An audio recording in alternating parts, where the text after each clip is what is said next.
Can't believe what Grace Randolph said last night in her review about Sound of Freedom. Pathetic, really. What did she say that you wanted me to hear?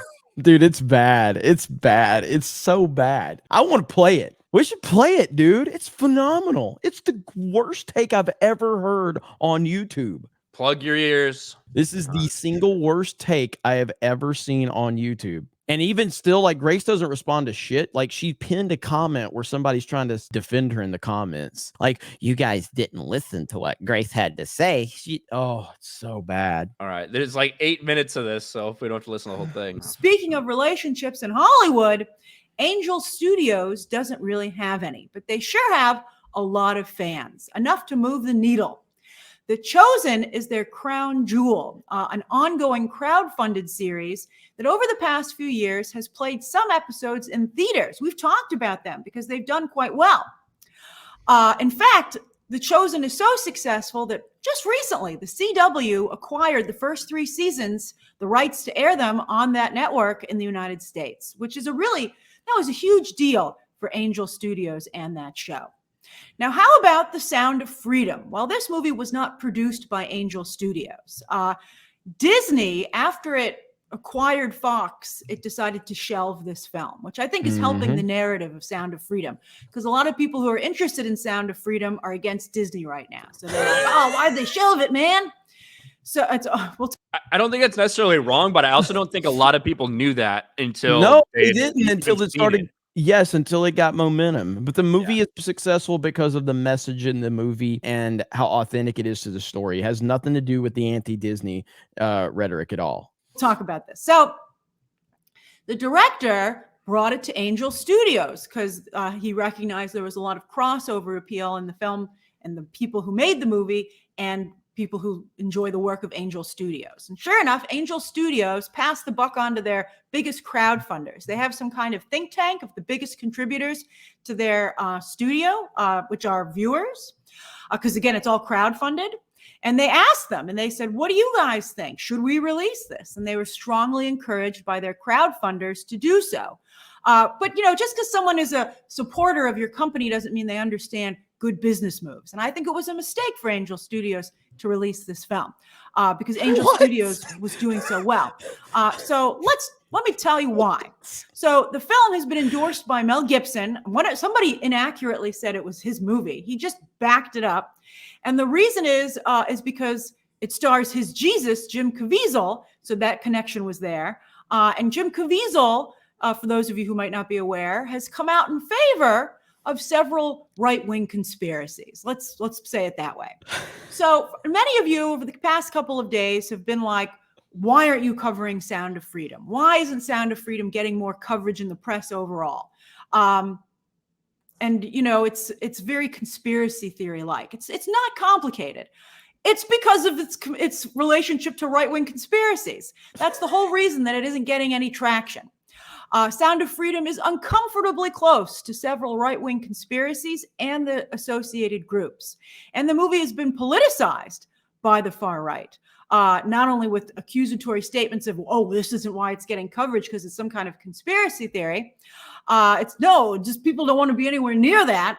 And then also religious groups and far-right organizations have been buying up a large number of the tickets, not just to give out for free, because they care about the film, they want to spread the message, et cetera, but clearly to also bump up that box office. So has that not happened, Ryan? How many times has this happened? How many didn't LeBron James get busloads of fucking black children to go see Black Panther? Didn't Oprah organize all of these busloads of children to go see? The media did it. We saw this so much with Black Panther. We've seen this with other films. We've seen this time and time again, and it was never a fucking problem. But now, again, it all because if people are passionate about something, they're going to support it in whatever capacity they can. If you hit them in a different level of emotional reasoning to support something, they're going to go out of their way to do it. How is that a bad fucking thing? How is it a bad thing that people are so emotionally invested into a story and a movement that they're willing to support that? How is that a right-wing fucking conspiracy? It's not. Yeah, she keeps just saying conspiracy, but never actually saying what she's talking about. I guess I don't. Maybe her notes don't say that. So you should have to look that up after. But Jesus Christ. yeah, we've seen promotion and stuff like that to get more people. And this school's gonna buy out a theater to go see Black Panther because it's in a black neighborhood or whatever. We've seen shit like that. Yes. I think one of the biggest differences with Sound of Freedom is, at least for some of the early data, not the full weekend yet, hopefully it'll come soon like we talked about earlier, they gave the breakdown in who bought tickets versus what were the donated ones. That opening day, 4th of July, $11.6 million in purchased tickets, $2.6 million in the pay it forward option. So, like, again, I hope we get that same sort of transparency throughout the whole thing. I probably imagine that we will. But it's wild that they're having to reach this far to say, hey, it's bad. I don't like Mel Gibson. I don't like Jim Caviezel's politics. So this is why we don't want to talk about this movie at all in any way, shape, or It's form. amazing. I don't get it. The movie itself, again, it would be one thing if the movie itself was talking about this. It's one thing if the movie itself was about like Donald Trump being like the God emperor and like cutting the heads off pedophile Democrats or something, right? If like that was the movie, you'd be like, okay, I can see why some people don't want to like promote or say it's pushing a conspiracy or whatever. But if it's just talking about a very simple true life story about child trafficking, where it doesn't make any sense. Not a legitimate box. I mean, it is legitimate in that amount of money was made, but it didn't sell that number of tickets. It didn't entice that number of people to do it. You know, it's so funny because the group that supports Sound of Freedom will accuse other studios of doing that, whereas they do not. They don't do that.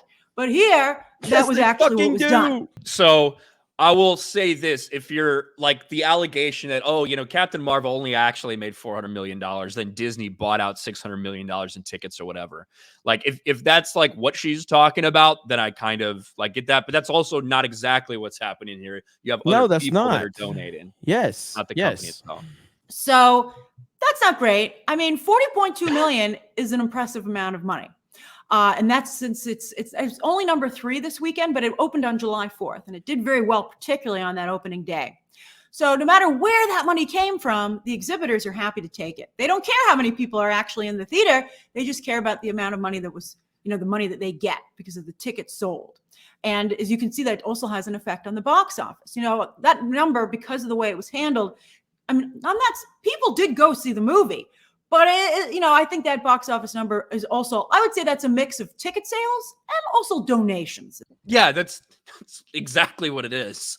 It's a mix of people buying tickets so they can go and people buying tickets for other people to go, and then those people There's taking also those nothing. tickets. There's nothing fucking wrong with that. How many people went to see Star Wars 10 fucking times? Are you going to sit there and diminish the amount of people that went to see it because that many people didn't buy it? A lot of people went to see it 5 and 10 times. It doesn't matter. If people are going to so fucking see a movie 10 times, then that means the movie did something for them. It doesn't diminish the overall number of tickets or people that saw it. This is a bullshit argument for her to reach to this level. If a movie is inspiring people to donate to it because it hit them on an emotional level and they want to inspire other people to see that, that is a testament to the fucking movie, and there's nothing wrong with that.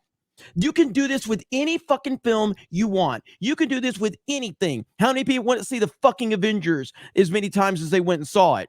Because that's why it's the most viewed movie of all time, because people saw it multiple times. It's not like that many people bought tickets. It's multiple tickets.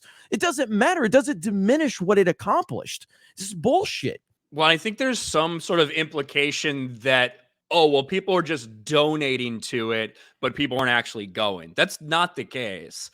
When you look at all of these different showings across the United States, you've got Sound of Freedom's in packed theaters. When I went, it was sold out. There was someone in every single seat other than the handicap one. Like that was the only one that wasn't filled at my theater. And that's similar to what we're hearing throughout the rest of the country as well. So there are some people that are claiming some of those free tickets that people have donated, but they're going to see the movie to continue to spread the message. Mm-hmm. Is a good way to put it.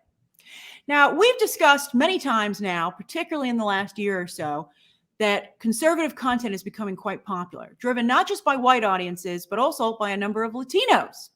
We were just also talking about their box office muscle. And a lot of Latinos are conservative, as the United States is discovering through elections as well. So now you see it in elections, and now you're starting to see it in entertainment. And conservative and religious audiences also tend to be a bit older, as was the audience for Sound of Freedom. And that also is consistent with a lot of regular, as in, will consistently go to the polls voters, which is why the left and left-leaning groups are trying to compel younger voters to get out there, because it makes a difference. There are these divides, and you're starting to see it reflected in audiences, which is fascinating. Now, Yellowstone is the most successful conservative content to date because it has everything. Conservative support. Dutton, the family name on the show, has become a popular first name for babies, both boys and girls, over the past few years. But it also has Hollywood support, big name actors, big studios behind it. And that's partially because of, the success of the show. But when it first started, Taylor Sheridan already had an established career in Hollywood, which gave him legitimacy, which is probably how he got the big names and big companies to give him a look in the first place, and why they still feel comfortable with the show. No conspiracies anywhere near Yellowstone. It's more about there's no values conspiracy.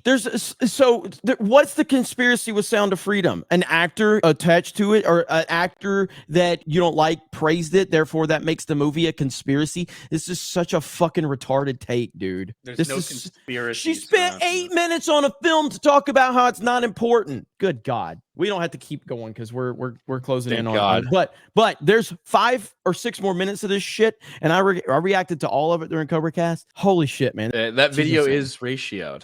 Is ratioed.